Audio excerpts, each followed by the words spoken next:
Hey everyone, welcome to the latest installment of The Way It Is. I'm your host, Luca Andolfado, and I am thrilled to be privileged to have Mayor Paterson with me in person today, which is exciting, and thank you so much. And I guess as a prequel to the eventuality of us coming through this pandemic, right? So that's sort of the optimism that we're trying to at least express physically if we can. I like it. It's nice to be in person. I often say, there's just no substitute for being in the same room with somebody. I agree. After 2 years of virtual meetings and meeting over Zoom, you know what? It's something that we had to do, but it's no substitute for. And yet, before we dive right into it, I kind of like Zoom. I'm not going to lie to you. It's made our work more efficient. That's for sure. I'm sure it's made some of those other systems, your processes a little bit more efficient in terms of not having to travel places and things like that. So I think it has its place now secured in the world. Yeah, I don't think we'll ever go back to the way things were before. I mean, what I guess is we'll end up with some kind of mix of the two. So, I mean, this Friday, we've got a meeting of all the mayors of the major cities across Ontario, and it's going to be by Zoom.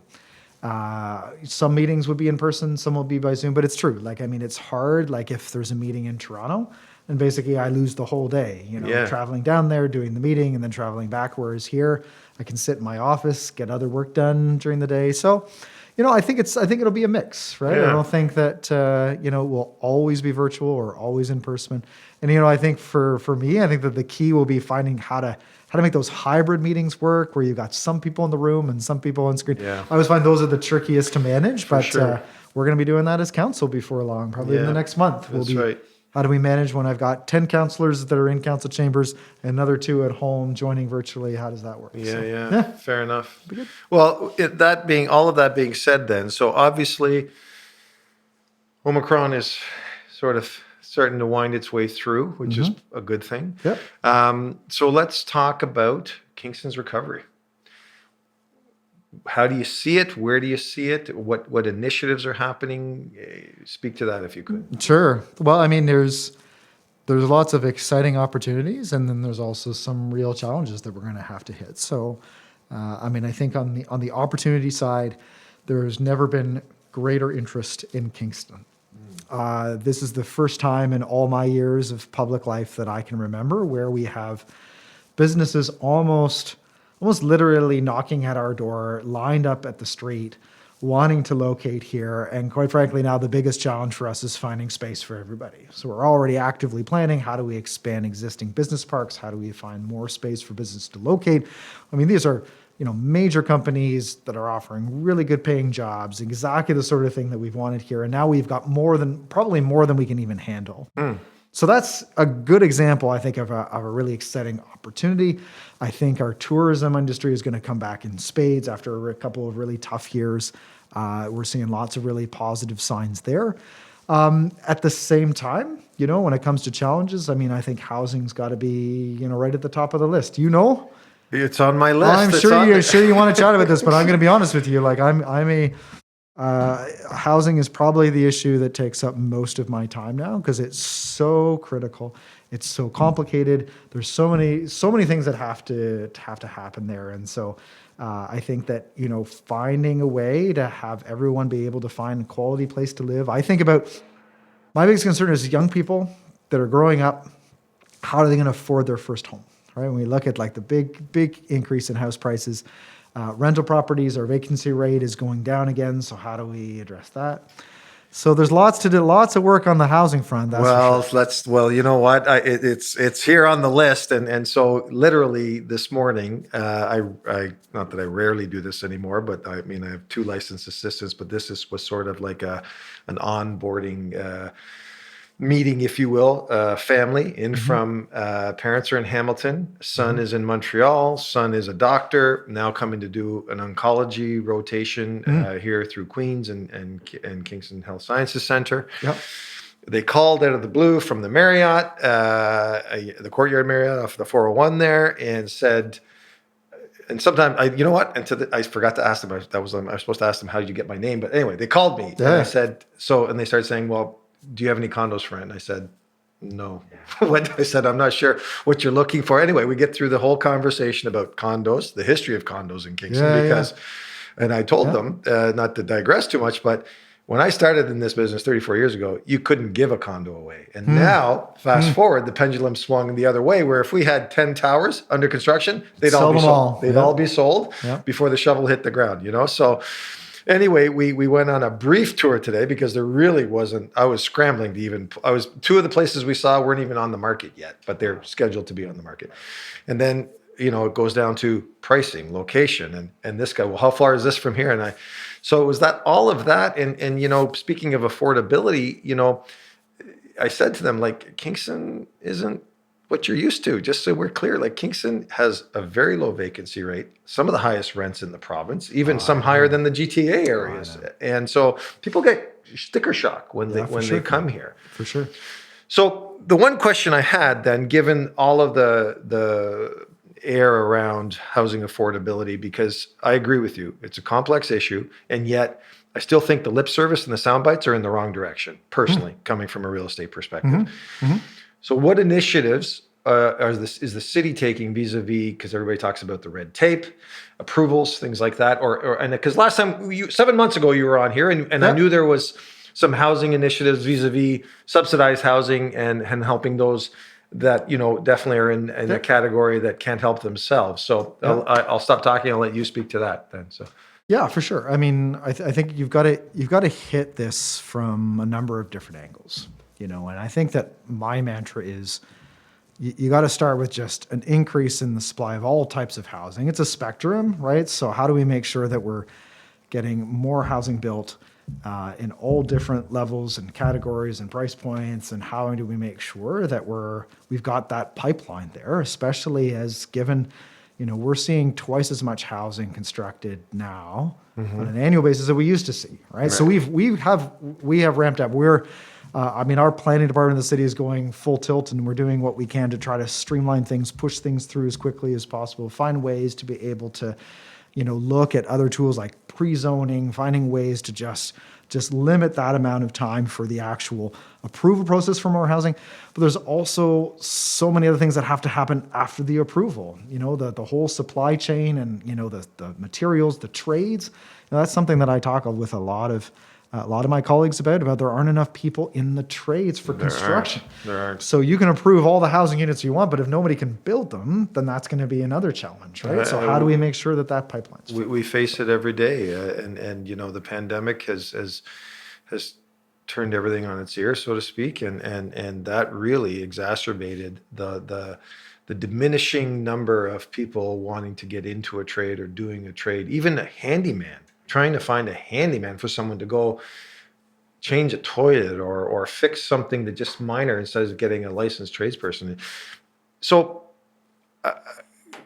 we talked earlier before we came on about a soapbox that I like to stand on sometimes. So I'm going to say this out loud now. Go for it. Because I was at a gathering Friday night, and this came up and I couldn't resist anymore. So I appreciate the fact that, you know, you're streamlining subdivisions, and this isn't to put you on the spot. It's not. It's not about the municipal level. It's not about the provincial levels. In my mind, I do believe that all three levels of government, truly, without significant subsidies, you can't build affordable housing, because housing affordability and affordable housing are two distinct things. Let's understand that. And so the problem really comes down to affordable housing that you can actually purchase. So it's one thing to streamline a development or a 100-acre piece of land into a subdivision, but the developers that are developing it, they're going to want to make their profits and hit their margins. Unless they're subsidized from the government vis-a-vis, you can only build houses in this land that are worth only up to $500,000. Period. That's it. You know what I'm saying? And here you go, buyers. These are the buyers that can afford these houses. You buy them. You know what I'm saying? Because otherwise, the market will be the market, and we're seeing what's happening with that. You're talking to an economist here, so you know, that's exactly the way the market works. I think it's both, because you're right. Subsidies are absolutely needed for those that can't afford market rent or market housing. The problem is that if you don't address the supply issue and the market rates themselves rise, then you're playing catch up all the time. The more Fair subsidy enough. you're trying to throw at it, the market rates are just going higher and higher and higher. So, for example, one of our definitions for affordable housing is 80% of market rent. Okay. So that used to be something where there were a number of people, they couldn't afford a full market rent, but if it was at least just 80% of what the full market rent would be, there were a lot of people that could fit into that category. Yeah. But now, with market rent growing 80% of market rent, there's an increasing number of people that even for them, that's not affordable. So then the amount of subsidy that's required is just that much more, which in turn means you can take the same amount of public money, it's not going to get you as many new units. So I think you got to do both. You absolutely address the overall supply issue, but for sure, I mean, we've put as a city more money into housing subsidies than we've ever done before, like millions and millions of dollars, because that's a huge problem. And let's face it, housing is expensive.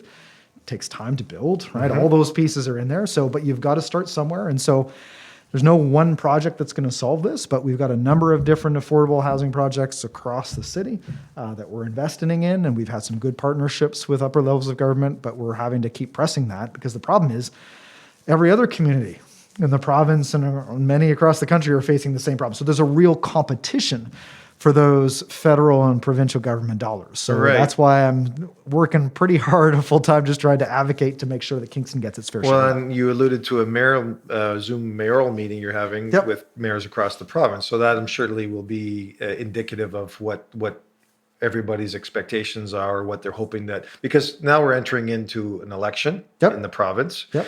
I had David Coletto, one of the CEOs of Abacus Data, last week as my guest, talking about good. the poll that they had done regarding.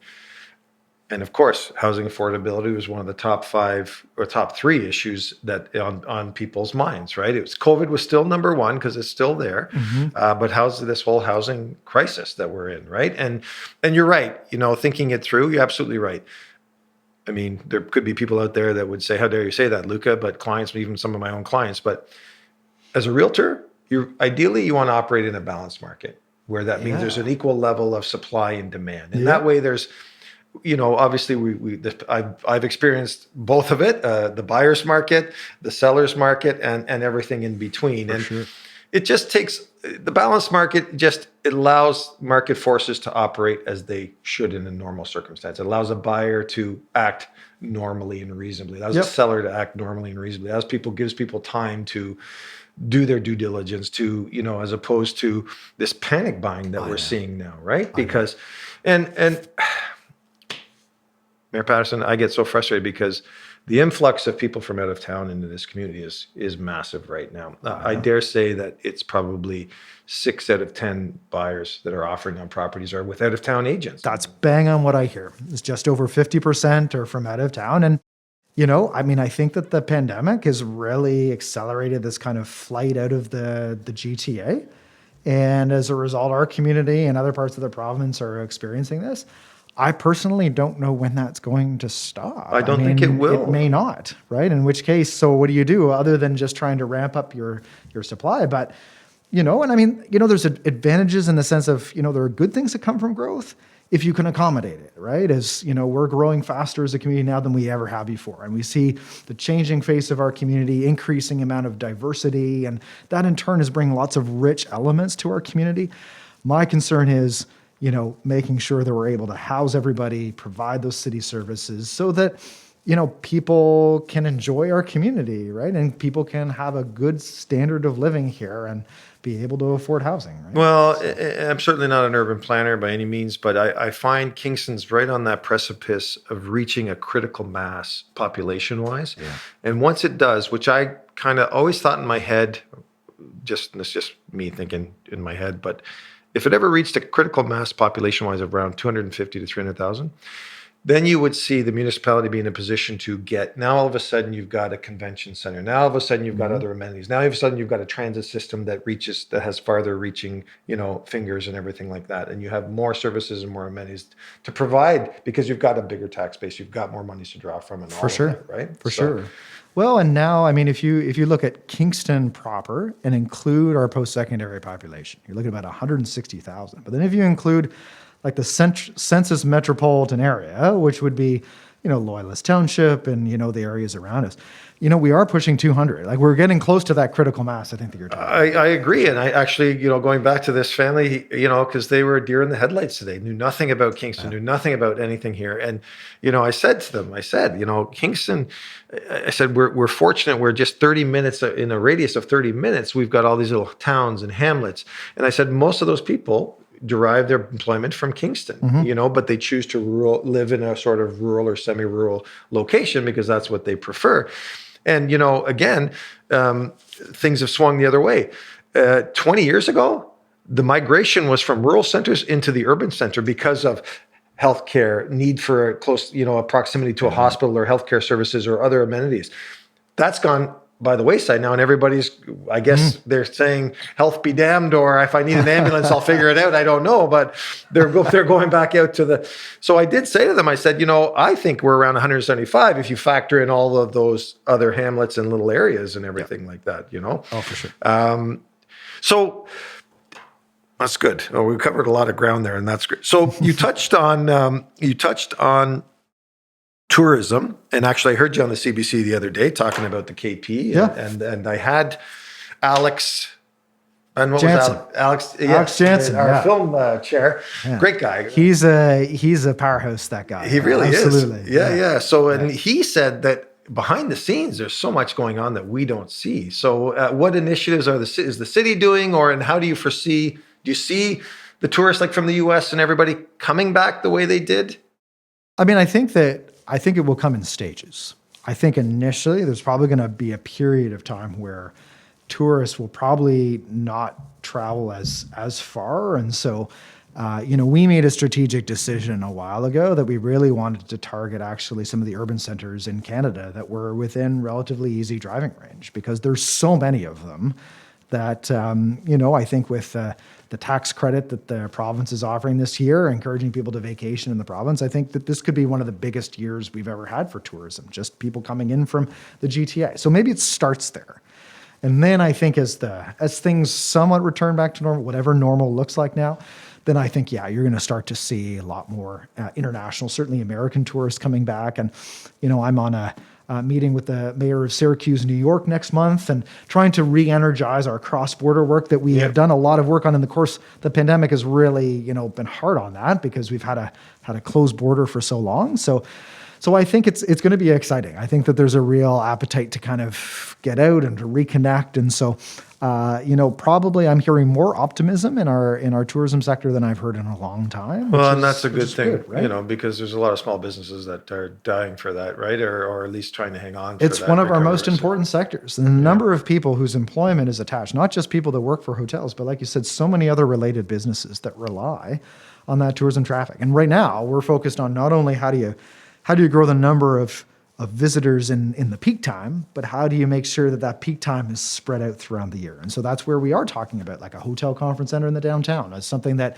could bring in visitors, in the off season. So in the fall, the spring, or the winter, where we don't get as many people. And filming is a big part of that as well, because a lot of filming happens outside of the summer peak tourist season. Right. And so having Kingston Penitentiary, not only for tours in the summer, but for filming in the spring and the fall, the interest that we're seeing there is just absolutely incredible, far beyond what I think any of us could have imagined was the potential for this. Yeah, and because I grew up here, and I'm sorry, I can't remember now. How have you been here? You haven't been. No, I didn't. I grew up in the Toronto area. Right. Really, Newmarket was where I grew up, and so I've been in Kingston for about 20 years now. Yeah, but growing up here my whole life, I think Kingstonians get. Well, I think it's human nature. You get spoiled and it becomes white noise in terms of the things that you have around you. I mean, I worked at Fort Henry and I didn't know anything about it until I started working there, right? So, this, again, I hate to referring to them, but it's just so top of mind and so sort of apropos. But, this family here today, I said, we're having a conversation in one of the condominiums. And she said, well, your prices are like, are almost like the GTA. And I said, no, they're not. And I said, I'm going to tell you right now. I said, Kingston is still, I've said it all along, it's still undervalued. And she looks at me funny. I said, where do you go to get a community that's a waterfront community, post-secondary education, affordability for housing, even though it's not affordable. The fact that you can circumnavigate the city. Like I can leave this office on a Friday afternoon at 4 o'clock and be at the brew pub in probably 20 minutes if I plan my streets right and time the lights sure. right. So it's not like it's an onerous place to circumnavigate or live or anything like that. So that's why I said to her, like, this is undervalued, I mean, because but and I'll circle back because you made that comment about the businesses that want to relocate here. What are you hearing from them in terms of the driver of that? What are they like? Are you getting any comments in terms of why this has become that hotbed? Or Yeah, because I think businesses has changed. I think people are just looking for just anywhere to set up. They're thinking about, what kind of community are they setting up in? They're thinking about how are we going to attract employees? And so if we want employees, we got to make sure that we've got a workforce that's local and that enjoys being there and that is high skilled. We have a very skilled labor force here in Kingston. So we're checking a lot of boxes on a lot of these things, even just our geographic proximity. Being in between Toronto and Montreal and being close to the U.S. border. We hear a lot about that as well. So I don't know. It's funny because like when I first ran for mayor, I'm just like, I really felt, man, Kingston is like kind of like a hidden gem. I don't think that people really understand, kind of like what you said. And not being from Kingston myself, maybe I see it better than other people do. Yeah. Just about like, man, we've got like some incredible features here as a community. But now I feel like the secret's out. And that's a good thing, right? Because now everyone wants to come here. But now we got to work extra hard to make sure we've got the housing, we've got the land. And so that creates more work for City Hall. But it's the kind of work that I like to do. And I've always said this, I would much rather manage the challenges of a growing community than manage the challenges of a community that's in decline, that's shrinking. And so fortunately, we've got a lot of things going for us. We just want to make sure we're growing. And like you say, in a way that's balanced, so everyone can have an opportunity, everyone can be successful. And I think we can work together on that. Well, I think that's the goal, and my liberal side will come out, and that's liberal with a small L. But you want to see that growth, you want to see that success, you want to see entrepreneurs be successful, you want to see business be successful. You also just don't want to see people disadvantaged at the same time. At least you want to try to make them, you know what I'm saying, so that it's not happening at their expense or anything. For sure. And I think that's a major societal issue, and so we spend a lot of time thinking about that. How do we bridge that gap so some people aren't left behind, right? Which would be terrible. Yeah, so. No, I don't. So we're going to hit a bit of a somber note here now, this whole trucker thing. Yeah. We kind of avoided it. What was your take on what happened here, I guess? Or how did we have something in place that helped it get avoided? Or what? Tell me what you saw or what you experienced with it. Yeah. Well, actually, I was talking with our police chief just today about this exact issue because it's certainly something's a topic of conversation just about anywhere you go. And it shouldn't be, but it shouldn't be. It is. So we've had a couple of convoys now. We had one, I think, about a week and a half ago. And then we had one just this past weekend as well. But our police have done a really good job. What they do, honestly, they reach out to the organizers and they say, hey, they just try to work with them. So to say, you know what, you've got a legal right to protest. Here's what that means. Here's what you can and cannot do. Just try to have that respectful dialogue communication, regardless of, what you believe or don't. Freedom say you can protest, but you can't blockade and you can't do illegal things and you can't occupy. So basically that's been our approach. And I think it's gone well. People have very, very strong opinions, some on both sides. And I'm like, listen, you know what? We just have to just give everybody the opportunity to express how they feel, but in a way that isn't disruptive and isn't, affecting other people in a negative way. Because if you do that, you actually shoot yourself in the foot. That's right. Yeah. Right? It undermines your whole point. 100%. Right? So I think, full credit to our police and our emergency service personnel. They've been doing a good job, being respectful, but also being very clear about, okay, you can drive through the city, but you can't just like camp out in front of City Hall. We're not going to tolerate that. If you want to do a protest, okay, that's fine. And so, we're hoping that, we're able to dodge anything else that comes. I mean, there's been some, I've heard some comments about like, man, with everything getting shut down in Ottawa, there's a bunch of people going to come to Kingston next. And we're not seeing that at this point, but it's something we're going to have to keep our eye on for sure. Yeah. Well, that's good. I'm glad you made those comments because I was kind of unaware, and it's good to see that we at least had, we responded well when we needed to. So yeah. I'm going to pull one right out of left field because it just came into my head talking about this, and it's totally unrelated to anything other than it's a chronic Kingston problem. Mm-hmm. It speaks to people's freedoms and choices and what they do. Queen's University homecoming and street parties. Mm-hmm. What is the final solution? I mean, I've got a final solution. I probably won't voice it here, but what has to happen there?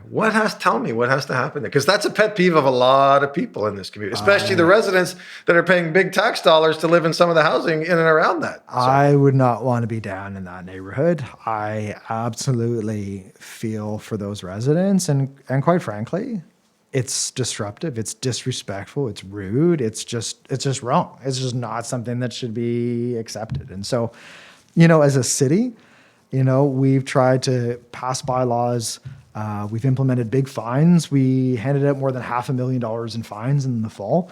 Do I think that that's going to solve the issue? No, because for some people, money isn't that big of a deal. That's right. Right. And so, and the fact is that, if you're a student, if there's 8,000 students in the street, we're not going to be able to ticket 8,000 people, right? So we ticket where we can. We, and our police are, try to be reasonable, right? And try to react as best they can. Obviously, our first and foremost is that no one gets killed and no one gets seriously injured. And so obviously those are our concerns. I honestly think that the university has to play a big role in that. I've been very clear. Strong action is required by the university. Thank you.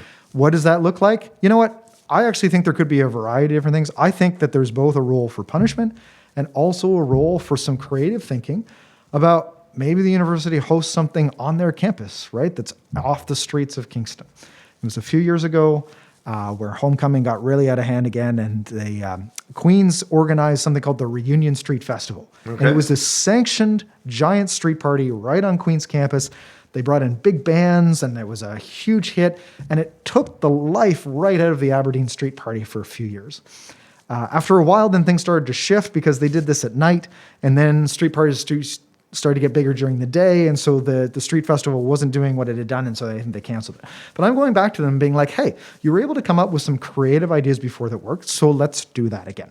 I think if they do a combination of things, I think as a student, you got to have some sort of sanction from the university if you're, engaging in behavior that is absolutely contrary to the code of conduct of the university itself, which is clear. And I think that the biggest challenge is just that mindset that pervades that student culture coming to Queens, and it happens at other universities too. I mean, we're not alone in that. But I mean, I went to Queens. I went to a street party. Certainly, none of them took some of the shape and size that we've witnessed in recent years. But at least can't remember them being like that. But maybe they were. I don't know. But I think it's almost like that ingrained in that student culture about a rite of passage or something that you need as part of your life as a student at Queens, that you got to have this street party. And I'm not sure how you shift that, but because what you just described Queens doing and taking some away from it, at least what's left over, because there's still going to be people that are still going to try to do it, would be more manageable, I guess, for the police forces and everything. Probably, because a crowd attracts a crowd, right? So if you're in a crowd somewhere else, then maybe that's better. But to your point, it's culturally acceptable. The city can't fix that. No. Only the university can fix that. Absolutely. Right. And so at the end of the day, I think that's where, I'm happy to see that Queens has struck a task force to address this. They're going to be working over the next 6 months. I've offered to sit on that task force and provide my input as from the community. But to your point, I have conversations with the mayor of Guelph and the mayor of London and the mayor of Hamilton and the mayor of Ottawa and the mayor of Waterloo. I mean, this issue used to be kind of a Kingston thing. It's not anymore. And so I think it really speaks to what's culturally acceptable and how do we address that. So, yeah. All right. Well, thank you for addressing it. That came into my head, and I thought, well, I might as well talk about that. Far away. Well, no, I think we've covered everything, and I appreciate your time because I know you're busy, and I appreciate you even coming here to the boardroom to have the chat. I guess in parting, I guess, or what can you divulge in terms of something exciting on the horizon for the city of Kingston? I don't know if there's anything I can divulge, but I will say that there's some really exciting things that we're looking at. And maybe this is the way I can frame it. After 2 years of being separated and distanced, I think that's feeding the division that we're seeing in our communities and society right now. So we're actually actively spending a lot of time thinking about what new spaces can create, both indoor and outdoor, that encourage people to gather again. Spend time together, face to face, that's the way that these divisions are going to start to be healed, is just spending time in the same room together. I mean, whether it's you and I or others. And so I think there's going to be some exciting stuff, some really cool projects that we're working on, I think, that are really going to explore the power of new community space in the city. So That's awesome. And just along with that, I mean, the city's growing. The bureaucracy that is the city of Kingston must be growing. How's that going in terms of employment at the city of Kingston and new positions and new departments? This has to be burgeoning, is it? Or you know what? It's good. We've got some. I think we have the best city team that I have ever worked with right now. So we've got a great team of professionals. If anything, I think that there's such a competition for good people right now that it's something we're constantly having to work on, attract good people, because sometimes our good people are bid away to other cities, other communities, or the private sector. I mean, there's just so much happening right now. So if anything, we're really working hard to make sure we've got the best team in place, but a really entrepreneurial spirit, right? Yeah. Like the mindset of the city has changed. We're no longer about just maintaining what we have. We're growing. And so when you're growing, you got to be innovative. You've got to be big picture thinking. You've got to be good at planning. You've got to be good at thinking about what's coming 5-10 years down the road. And so, again, I've got a lot of confidence in the team that we have right now, but there's certainly a lot of work ahead of us. Well, listen, that's awesome. I think that's a great way to end it. And I really appreciate your time. And thanks again. Thank you so much, Luca. Okay. Take care.